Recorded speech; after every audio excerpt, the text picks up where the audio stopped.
I am who I'm meant to be. I am who I'm meant to be. Over and out, again. My future needed clarity.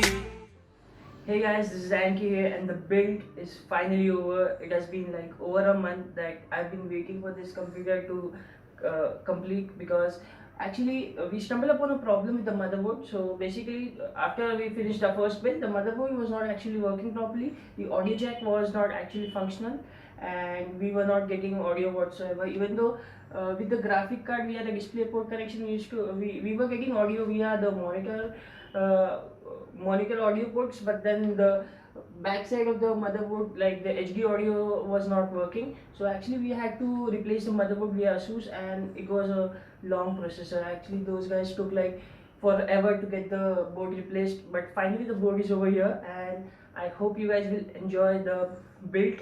And if you guys like the build vlog or build video, please give it a like, and hope you guys enjoy the build. And here goes the time lapse, guys.